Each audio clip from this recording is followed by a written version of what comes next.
Seorang wanita yang baik-baik, yang tertutup auratnya, yang rajin sholatnya, baik akhlaknya, harusnya mendapat laki-laki yang sama, yaitu laki-laki yang baik-baik, yang menjaga kemaluannya gitu kan. Orang solih, rajin sholatnya, baik akhlaknya gitu. Jadi harus setara minimal secara agama gitu kan. Harus baik-baik semua gitu kan. Bismillahirrahmanirrahim. Assalamualaikum warahmatullahi wabarakatuh. Halo seluruh semua, kembali lagi bersama saya. Kali ini di buku Mengikut Nabi atau Ulama, halaman 95 kalau seluruh punya bukunya. Judulnya adalah Haruskah Menikah dengan yang sekufu maksudnya. Dulu ketika Islam belum masuk dan merambah ke dalam struktur tradisi bangsa Arab, mereka terkenal sebagai bangsa yang punya tatanan sosial buruk, bahkan sangat buruk. Beberapa peristiwa sudah banyak direkam sejarah tentang semrawutnya, bahkan bisa dibilang kejam tatanan sosial yang ada. Mereka membuat pemisah antara budak dan orang merdeka. Mereka juga punya struktur suku terhormat untuk membuat klasifikasi kelas suku, mana suku terhormat dan mana suku rendahan, sehingga terjadi jurang pemisah yang sangat jauh sekali. Orang dengan suku terpandang bergaul dengan yang terpandang pula. Sedang mereka yang berasal dari suku pinggiran amat sangat tidak layak mereka duduk bersama orang-orang dari suku terhormat. Lebih buruk lagi, mereka juga punya kebiasaan membunuh anak perempuan hidup-hidup dengan alasan anak wanita tidak berguna. Mereka lebih bangga ketika melahirkan anak laki-laki dibanding melahirkan anak wanita yang akhirnya berujung ejekan serta tekanan sosial dari orang sekitar. Namun ketika Islam datang, semua diferensiasi suku serta status sosial itu sedikit demi sedikit dihapus. Nabi Muhammad datang dengan ajaran revolusi sosial yang tidak membedakan orang dari suku terhormat atau tidak. Islam tidak hanya menerima amal dari mereka keturunan raja, tapi justru Islam memutus jurang pemisah itu. Salah satu buktinya bahwa Islam datang dengan konsep menghapus perbudakan. Langkah nyatanya banyak beberapa syariat yang pelanggarnya jika melanggar disangsi membebaskan budak menjadi manusia yang merdeka. Ini bukti perhatian Islam yang sangat besar. Malah setiap kafarat pasti pilihan pertama itu adalah membebaskan budak. Banyak hadis yang secara eksplisit menyindir bahwa tidak ada utamanya Arab dan non-Arab atau suku A lebih mulia dari suku B, semuanya sama. Yang membedakan hanyalah ketakwaan. Makin tinggi takwanya ialah yang mulia di sisi Allah. Ini sebagaimana dalam Quran surat Al-Hujurat ayat 13 yang artinya sungguhnya yang paling mulia di antara kalian adalah yang paling bertakwa. Kafaah antara mazhab Zahiriyah dan mazhab jumhur ulama. Lalu yang sering menjadi pertanyaan adalah kenapa para ulama mensyaratkan adanya kufu atau kafaah atau artinya adalah kesepadanan. Dalam pernikahan, bukankah itu justru membuat Islam kembali seperti jahiliyah yang membeda-bedakan orang dengan sisi keduniaan gitu kan. Kafaah atau kufu secara etimologi adalah persamaan atau bisa diartikan juga dengan makna sepadan. Maksudnya persamaan antara kedua pasangan dalam hal strata dan status. Menurut istilah ulama fikih pun tidak berbeda artinya dengan makna bahasa. Dr. Wahbah Az-Zuhaili menerangkan bahwa kufu adalah kesepadanan antara kedua pasangan sebagai bentuk pencegahan kecacatan dari beberapa aspek. Ini dalam kitabnya Al-Fiqhul Islam wa Adillatuhu, juz 9 halaman 216. Kemudian kalau pertanyaan apakah kafaah ini harus dan menjadi salah satu perhitungan atau syarat dalam menentukan pasangan atau tidak, jumhur ulama 4 mazhab dari Al-Hanafiyah, Al-Malikiyah, Asy-Syafi'iyah, dan Al-Hanabilah mengatakan ya, kafaah adalah bagian dari syarat nikah. Berbeda dengan mazhab Az-Zahiriyah yang mengatakan bahwa tidak ada yang namanya syarat kalau menikah harus dengan yang kufu. Pendapat ahlu zahir ini berpandangan bahwa muslim itu semua sama. Tidak ada yang membedakan. Sebagaimana ayat di atas. Karena semua sama, maka siapapun boleh menikah dengan yang ia mau. Yang penting dia muslim. Jadi, wanita kurang ajar dalam tanda kutip sah nikahnya dengan pemuda baik, rajin sholat, dan sopan.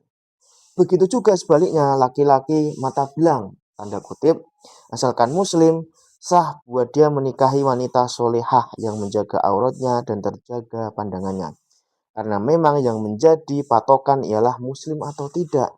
Kalau muslim, maka tidak ada lagi birokrasi kafaah setelahnya. Kenapa harus kafaah? Jumhur ulama tidak mengamini pendapatnya Imam Dawud Az-Zahiri itu dan melihat bahwa kafaah itu menjadi salah satu syarat dalam pernikahan. Karena memang ada beberapa dalil yang menunjukkan itu. Di antaranya dalam sebuah hadis yang artinya 3 hal yang tidak boleh ditunda. Sholat kalau sudah datang waktunya, mayat kalau sudah siap dikuburkan, dan anak perawan kalau sudah ada yang kufu atau sepadan dengannya. Hadis riwayat At-Tirmidzi. Kemudian ada juga hadis lain, janganlah kalian menikahkan wanita-wanita atau anak-anak kalian kecuali dengan yang sepadan atau kufu dengannya. Hadis riwayat Ad-Daruqutni. Kemudian juga ada hadis lain. Jika datang kepada kalian seseorang untuk melamar anak-anak kalian yang kau ridhoi agamanya dan akhlaknya, maka nikahkanlah dia. Hadis riwayat At-Tirmidzi. Rasulullah dengan tegas memerintahkan para orang tua untuk memeriksa dan meneliti dulu agama serta akhlak orang yang berniat melamar anak perawannya. Itu bukti kalau memang harus ada kafaah dalam pernikahan. Kalau itu tidak ada, pasti Nabi juga tidak memerintahkan itu. Pokoknya Islam ya menikah itu kan. Tapi tidak seperti itu kenyataannya. Selain hadis-hadis di atas, Dr. Wahbah Az-Zuhaili menyebutkan bahwa secara akal pun yang namanya kufu itu sangat diterima. Karena sudah menjadi pengetahuan umum atau semua orang tahu bahwa yang kesamaan status dan kesepadanan strata antara kedua pasangan pasutri itu menjadi salah satu faktor keharmonisan keluarga. Karena bagaimanapun kafah itu punya pengaruh besar atas lancar tidaknya sebuah hubungan keluarga. Syariat ini menginginkan adanya maslahat dari hubungan pernikahan itu. Maka kafaah sebagai faktor yang mewujudkan itu menjadi perhitungan juga. Ini kesimpulan dalam kitab Al-Fiqhul Islami wa Adillatuhu, juz 9 halaman 220. Kafaah hak wanita.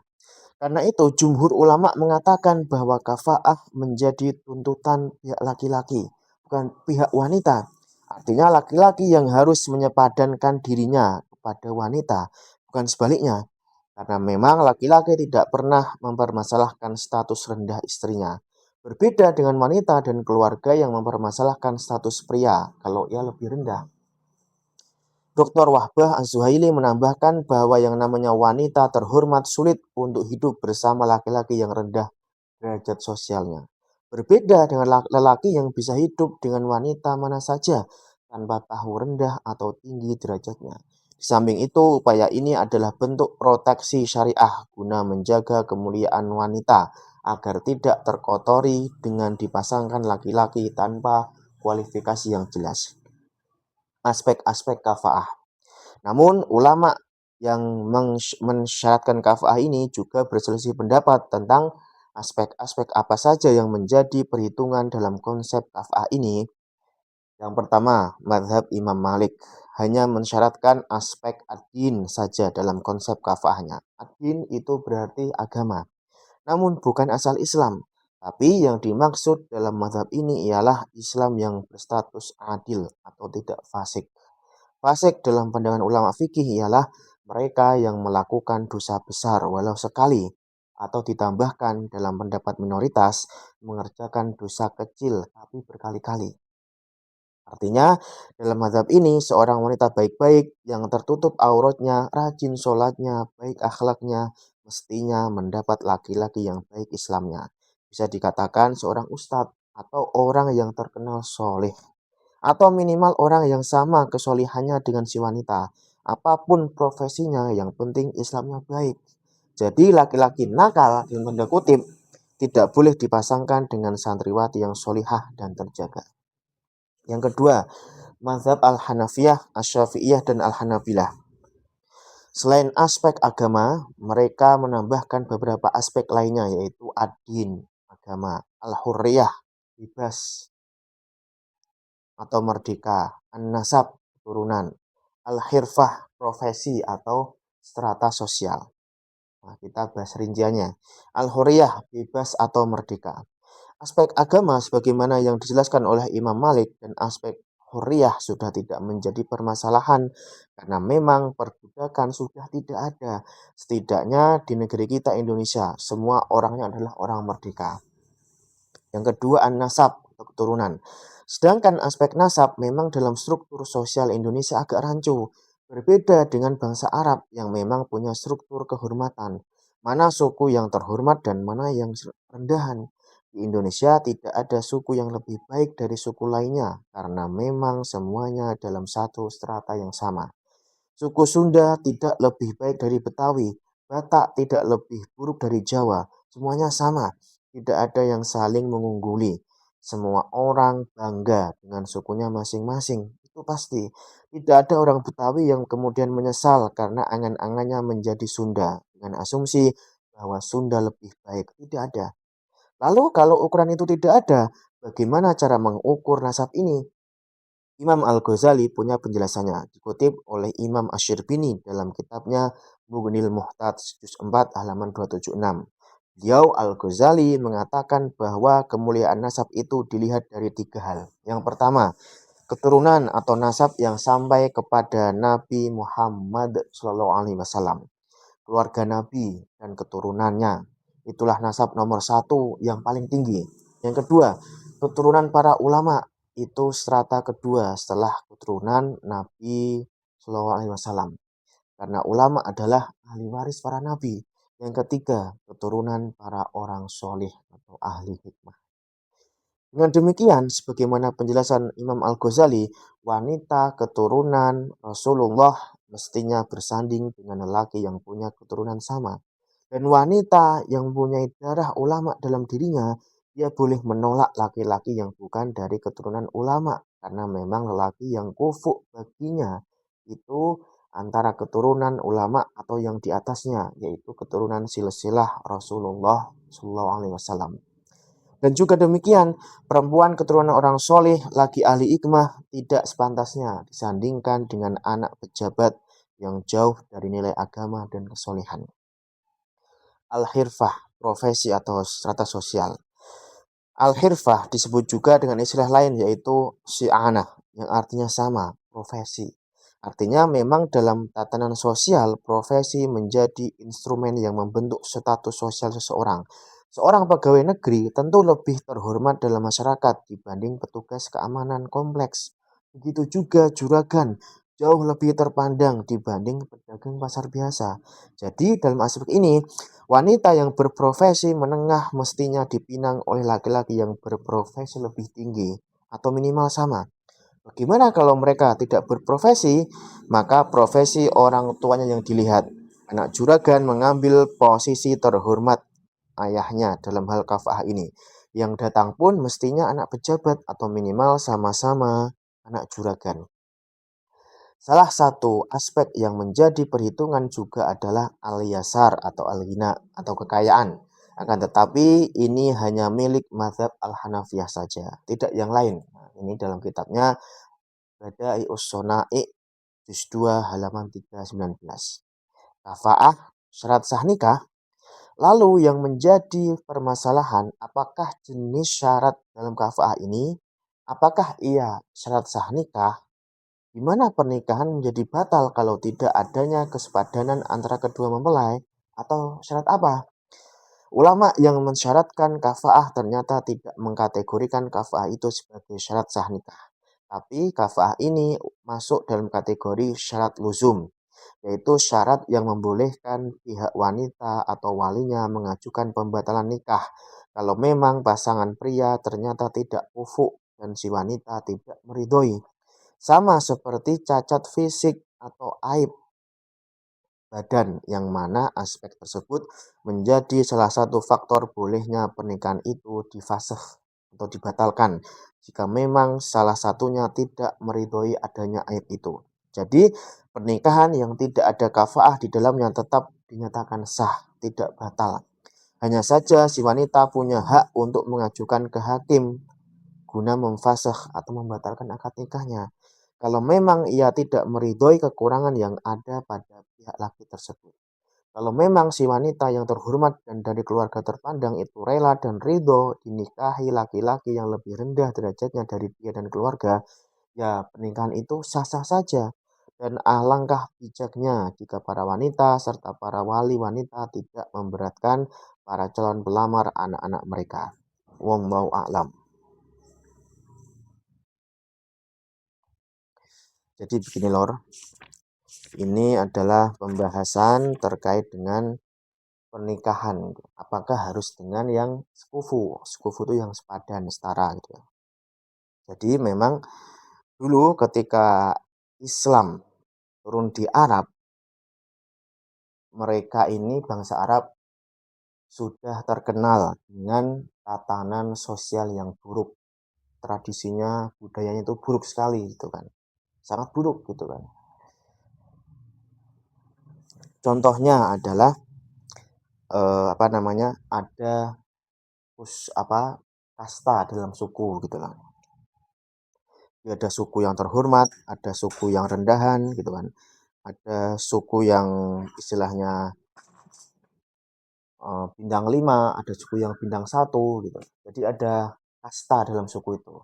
Ada inilah, ada klasifikasi, ada tingkatannya gitu kan. Misal ada suku Quraisy, ada suku Badui misalkan. Nah, suku Quraisy itu kan suku yang terhormat paling tinggi dalam Arab gitu, dalam bahasa Arab itu. Jadi di Arab itu ternyata ada nih, ada kasta dalam suku-sukunya gitu loh. Dan lebih buruk lagi, di Arab itu budayanya sangat buruk sekali loh. Misalkan gitu kan, mereka itu membunuh anak perempuan hidup-hidup. Karena dalam tradisi mereka, anak perempuan itu membawa sial. Dalam artian tidak berguna, nggak ada gunanya gitu kan. Karena bagi mereka, orang yang punya anak perempuan itu aib bagi mereka. Mereka bangga kalau punya anak laki-laki gitu kan. Kenapa? Anak laki-laki ini bisa diandalkan gitu kan. Bisa berguna. Itu salah satu budaya yang buruk di bangsa Arab waktu itu. Bangsa Arab jahiliyah ya. Nah, namun ketika Islam datang, semua budaya itu pelan-pelan dihapuskan. Semua tatanan sosial yang istilahnya jelek, yang buruk, yang memang tidak manusiawi, pelan-pelan dihapuskan oleh Islam ketika datang. Oleh Rasulullah ketika itu. Jadi ada semacam revolusi sosial, revolusi mental, revolusi akhlak dan sebagainya. Nah, salah satu buktinya itu adalah bagaimana Islam ingin menghapus perbudakan. Karena perbudakan di Arab jahiliyah waktu itu adalah sudah menjadi realitas sosial, tradisi, budaya. Orang tuh punya budak puluhan itu biasa. Jual beli budak biasa. Zaman dulu, zaman Arab jahiliyah itu ya. Nah, Islam datang itu ingin menghapus perbudakan. Salah satu bukti nyata itu adalah dalam Al-Quran itu apabila ada seorang muslim melanggar gitu kan, melanggar istilahnya buat maksiat misalkan. Nah, salah satu sanksinya itu adalah membebaskan budak. Bahkan itu kafarat yang pertama kali.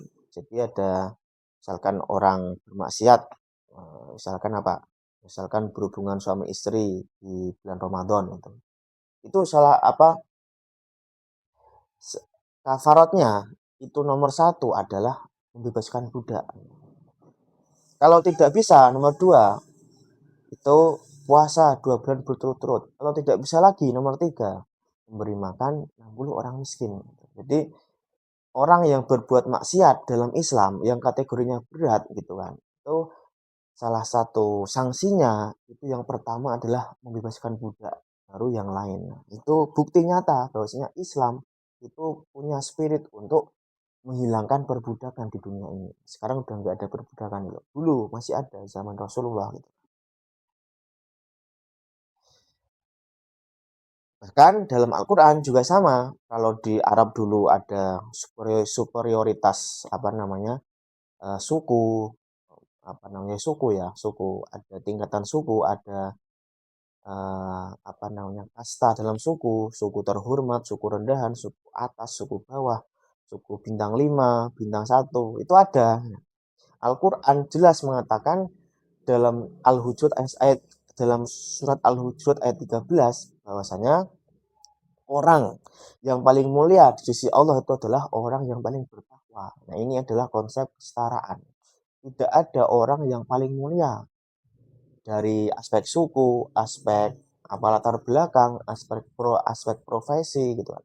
Aspek keturunan nggak ada, orang yang paling mulia nggak ada kecuali orang yang paling bertakwa. Bertakwa ini siapa saja, dari suku mana, keturunan apa, profesinya apa, kaya atau miskin terserah. Yang penting dia bertakwa. Tidak ada apa namanya kasta, tidak ada tingkatan. Yang penting dia bertakwa maka dia yang paling mulia gitu. Ini spirit Islam untuk menyetarakan dalam budaya Arab jahiliyah. Nah, ini masuk kita ke dalam kafa'ah kufu kan, antara pendapatnya jumhur ulama dengan mazhab adz-dzahiriyah. Jadi, kafa'ah atau kufu atau kesepadanan itu menurut jumhur ulama empat mazhab dari mazhab Al-Hanafiyah, Al-Malikiyah, Asy-Syafi'iyah, Al-Hanabilah itu mengatakan iya, kafa'ah itu adalah bagian dari syarat nikah. Kufu, sekufu, sepadan, setara itu menurut mayoritas ulama itu adalah syarat nikah. Ya, betul. Tapi ada nih mazhab adz-dzahiriyah yang menyendiri gitu kan. Mengatakan bahwasanya tidak ada yang namanya syarat menikah itu harus dengan yang setara, yang sekufu, enggak ada gitu kan. Karena bagi mazhab Dzahiriyah semua muslim itu sama, tidak ada yang membedakan gitu kan. Jadi karena semua sama, maka siapapun boleh menikah dengan yang ia mau, yang penting ia muslim. Nah, menurut mazhab Dzahiriyah ini yang penting adalah ia muslim. Tidak perlu ada sekufu, tidak perlu ada kesetaraan, tidak perlu ada kesepadan, yang penting dia muslim. Yang penting dia muslim, silakan kalau mau menikah yang dia mau, yang dia cintai terserah gitu. Nah, kalau jumhur ulama itu mengatakan sekufu, sepadan, setara itu menjadi syarat nikah. Nah, kemudian pertanyaannya, kenapa harus ada kafa'ah? Kenapa harus kufu gitu kan? Nah, ini ada beberapa hadis itu memang mengatakan yang intinya bahwasanya istilahnya sekufu ini sangat dianjurkan sekali. Bahkan uh, kalau menikah itu harus yang sekufu, itu inti hadisnya tadi. Saya sudah bacakan di awal tadi ya. Nah, Rasulullah itu tegas memerintahkan kepada orang tua untuk memeriksa dan meneliti apa yang diteliti, agama serta akhlak gitu kan, dari calon menantu gitu kan, yang berniat untuk melamar anaknya, anak perawannya gitu kan. Bahwasanya memang itu bukti gitu kan. Jadi itu bukti bahwasanya harus ada kafa'ah, harus sekufu, minimal agama dan akhlaknya gitu kan. Harus sama, harus baik, harus soleh gitu kan. Harus yang rajin sholat misalkan. Ya harus sekufu, minimal agama dan akhlaknya. Itu Rasulullah tegas memerintahkan seperti itu dalam hadisnya. Jadi sudah saya sampaikan di awal gitu kan. Dan Dr. Wahbah Az-Zuhaili juga mengatakan secara logika, secara akal pun itu sekufu, setara, sepadan itu sebenarnya sangat diterima, sangat masuk akal gitu kan.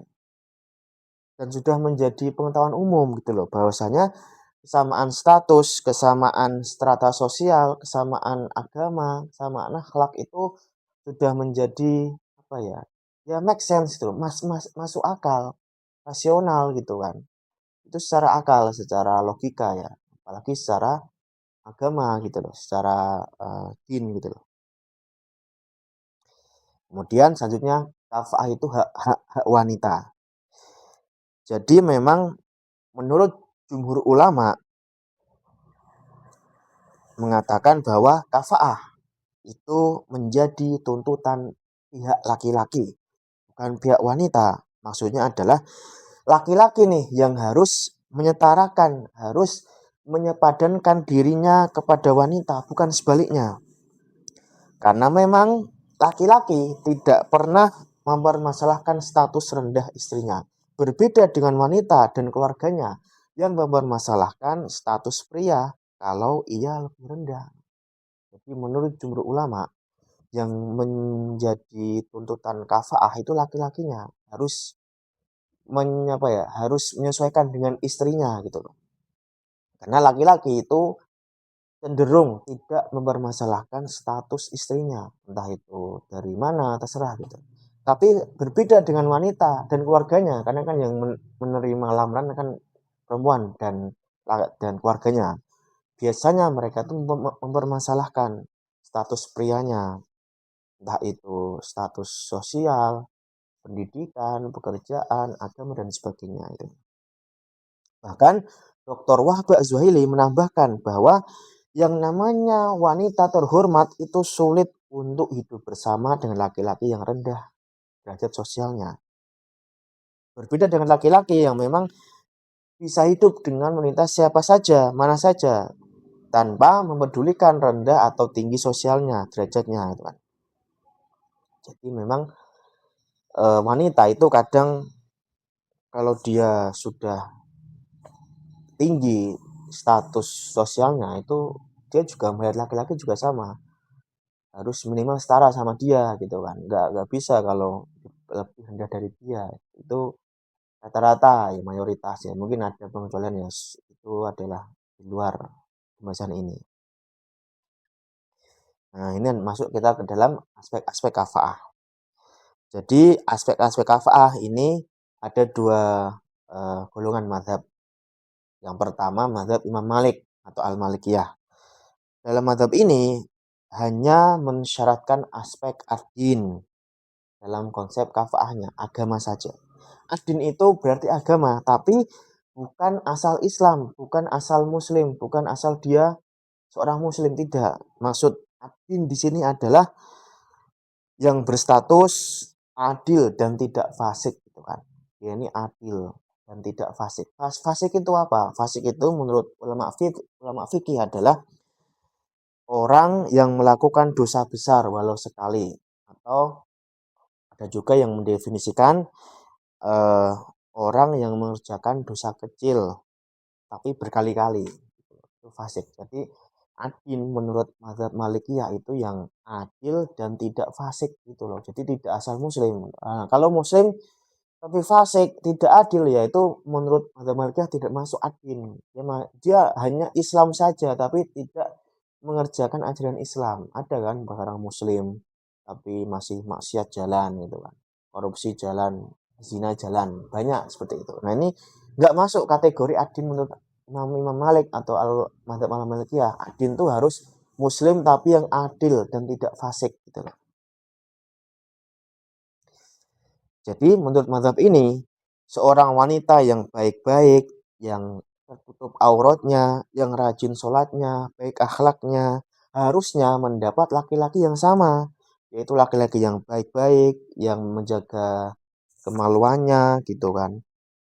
Orang solih, rajin sholatnya, baik akhlaknya gitu. Jadi harus setara, minimal secara agama gitu kan. Harus baik-baik semua gitu kan.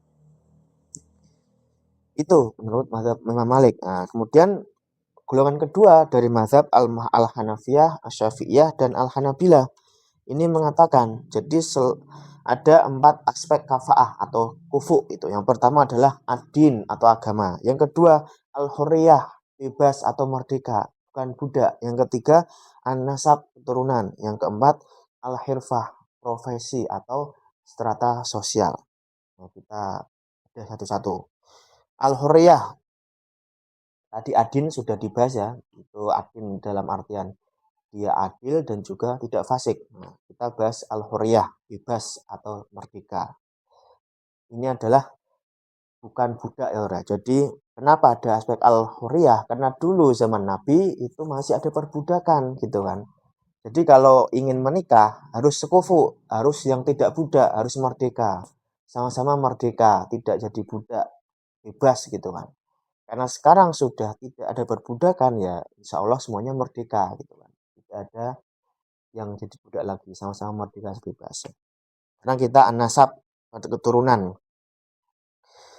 Nah, di Arab tadi sudah saya sampaikan, di Arab itu nasab sangat penting sekali karena mereka menjaga nih, sangat menjaga nasab dalam artian suku. Karena di suku Arab dulu jahiliyah itu kan ada tingkatannya, ada kastanya, suku terhormat, suku rendahan, suku atas, suku bawah, suku bintang 5, bintang 1 itu ada. Suku misalkan suku Quraisy itu suku terhormat, suku paling atas. Ada suku Badui, suku yang lain sebagainya. Tapi di Indonesia itu kan tidak ada kasta, suku tuh nggak ada. Ada suku Jawa, suku Sunda, suku Batak, suku Minang, suku apalagi Dayak, suku Madura dan sebagainya. Itu kan sama semua, setara semua, nggak ada suku yang lebih unggul dari suku yang lain. Tidak ada suku yang terhormat, tidak ada suku rendahan, semuanya sama. Tidak ada perbedaan suku, tidak ada kasta dalam suku, tidak ada tingkatannya sama. Nah, karena sama-sama satu setara ya, sama-sama semua boleh gitu kan. Silakan mau suku Jawa menikah dengan suku Sunda atau dengan suku Bugis, suku Batak, semuanya sama, nggak ada yang lebih tinggi dari yang lain. Terus ukurannya seperti apa suku itu? Apa keturunan nasab itu seperti apa? Ukurannya apa gitu? Standarnya gimana? Nah, ini dijelaskan oleh Imam Asy-Syirbini dalam kitabnya Mughnil Muhtaj. Nah, beliau eh, mengatakan atau di sini Imam Al-Ghazali itu kan menjelaskan yang dikutip oleh Imam Asy-Syirbini menjelaskan bahwasanya kemuliaan nasab itu dilihat dari 3 hal. Yang pertama, nasab atau keturunan yang sampai kepada Rasulullah Shallallahu Alaihi Wasallam. Nah, kemudian keluarga Nabi dan keturunannya itulah nasab nomor 1 yang paling tinggi. Jadi keturunan Nabi, keluarga Nabi gitu kan. Keturunan Nabi ya sekarang mungkin ada istilah Habib gitu kan, yang perempuan yang Syarifah gitu kan. Ada di sana, ada ya di Alawi gitu kan. Kemudian Ahlul Bait itu juga bisa sekarang ada gitu kan. Jadi keturunan Nabi, keluarga Nabi gitu kan. Itu ada, itu nasab nomor 1 paling mulia. Yang kedua, keturunan para ulama. Nah, ini adalah nasab kedua yang mulia setelah keturunan Nabi dan keluarga Nabi. Yang ketiga adalah keturunan para orang soleh atau ahli hikmah. Ini penjelasan Imam Al-Ghazali yang dikutip oleh Imam Asy-Syirbini dalam kitabnya Mughnil Muhtaj juz 4 halaman 276. Jadi eh, menurut ini Imam Al-Ghazali,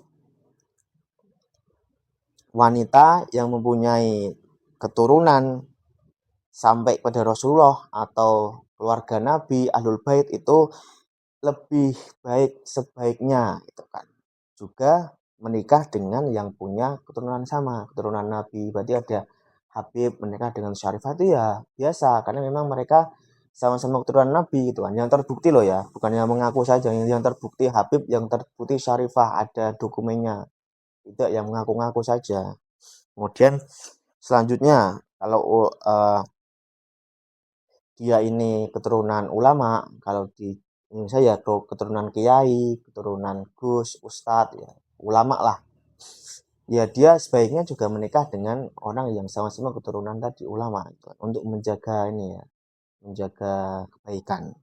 Kemudian baru keturunan orang-orang soleh. Jadi menikah dengan yang memang sama-sama baiknya. Kemudian yang terakhir adalah al-hirfah. Ini adalah profesi atau strata sosial. Jadi biasanya orang yang punya profesi PNS itu kan atau pengusaha itu kan biasanya mereka juga sama-sama mencari yang ya setara lah yang PNS atau yang anak pengusaha juga pada apa bisnis dan sebagainya. Itu perempuan, biasanya perempuan yang nyari yang setara gitu kan. Jadi kalau pengen nyari yang PNS ya PNS itu, nyari yang anak pengusaha ya pengusaha gitu. Jadi sama-sama nyari yang sama setara secara profesi gitu. Biasanya seperti itu. Kemudian kafaah, syarat sah nikah gitu. Apakah kufu itu syarat sah nikah gitu kan. Nah, ini yang jadi permasalahan, apakah setara, kafaah, kufu itu menjadi syarat sah nikah? Dimana kalau tidak ada kesetaraan, tidak ada kafaah, tidak sekufu itu batal nikahnya. Atau syarat apa gitu kan. Ternyata para ulama mengkatek yang mensyaratkan kafaah atau sekufu ini mengatakan bahwasanya kafaah itu bukan sebagai syarat sah nikah, hanya sebagai syarat luzum. Maksudnya apa? Syarat yang membolehkan syarat yang membolehkan wanita atau pihak wanita atau walinya mengajukan pembatalan nikah kalau memang pasangan pria ternyata tidak sekufu dan si wanita tidak meridhoi. Jadi hanya sebagai syarat luzum, bukan syarat sah nikah. Maksudnya apa? Ya tidak batal kalau memang tidak sekufu, tetapi pihak wanita itu atau pihak wali wanita boleh mengajukan pembatalan nikah kalau memang pasangan pria ternyata tidak sekufu dan si wanita tidak meridhoi, ini boleh mengajukan gitu kan. Misalkan seperti cacat fisik atau aib badan gitu kan. Itu kan biasanya salah satu faktor yang memang mempengaruhi atau mungkin dia tidak setara secara sosial, mungkin secara agamanya, secara keturunannya atau apa, itu kan bisa kalau memang belum tahu gitu kan dan perempuan tidak meridhoi, kan wali juga tidak mau gitu. Jadi kalau pernikahan tidak sekufu itu bukan berarti tidak sah, tetap sah nikahnya, tidak batal. Hanya saja wanita itu punya hak untuk mengajukan ke pengadilan, ke hakim. Guna apa? Untuk membatalkan, memfasakh bahasanya, akad nikahnya. Kalau memang dia tidak meridhoi kekurangan yang ada pada pihak lelaki, gitu kan. Jadi ya itu tadi. Jadi memang ini pembahasan terkait dengan sekufu, setara, sepadan ya, Lur, ya. Jadi itu Lor, penjelasan singkat terkait dengan uh, pernikahan itu harus sekufu atau tidak ini kan. Bahkan ini ada tambahan, bahkan dalam mazhab Al-Hanafiyah itu punya penjelasan khusus bahwa kafaah ini bisa menjadi syarat sah nikah. Yaitu ketika si wanita menikahkan dirinya sendiri. Dalam mazhab ini wanita boleh menikah tanpa wali, namun tidak dengan yang sepadan. Atau bisa jadi ia dinikahkan oleh wali cabang, bukan ayah kandungnya. Tapi ayah kandungnya tidak melihat lelaki itu sebagai pasangan yang sepadan bagi anak wanita kandungnya. Jadi dalam mazhab Al-Hanafiyah, Hanafi itu punya ketentuan khusus. Apa? Karena di mazhab ini itu wanita boleh menikah tanpa adanya si wali. Artinya dia menikahkan dirinya sendiri. Gitu kan. Jadi kafaah ini bisa menjadi syarat sah nikah. Artinya kalau tidak sekufu ya bisa batal nikahnya. Itu tidak sah gitu kan. Ini dalam hal sekufu, kafaah lor ya. Itu bisa karena dalam mazhab Hanafi itu wanita boleh menikah tanpa adanya si wali. Itu khusus dalam mazhab Hanafi lor ya. Dan kafaah itu menjadi syarat sah nikah dalam mazhab ini. Jadi kalau nggak sepadan dan perempuan pihak wanita tidak mau, tidak meridhoi, boleh apa tidak menikah dengan dia, tidak sah boleh itu, tidak sah nikahnya. Jadi itu lor pembahasan terkait itu sudah lama. Silahkan bagi sedulur yang punya pendapat lain bisa komen di kolom komentar. Silahkan unek-uneknya disampaikan semua di kolom komentar. Kita diskusi sehat, lho ya. Kalau konten ini dirasa bermanfaat, silahkan di-share seluas-luasnya. Jangan lupa like, komen, subscribe, dan share seluas-luasnya kepada mereka yang memang pengen tahu bagaimana sih eh, apa namanya pandangan ulama terhadap kafaah, sepupu, setara dalam pernikahan itu. Terima kasih. Wassalamualaikum warahmatullahi wabarakatuh.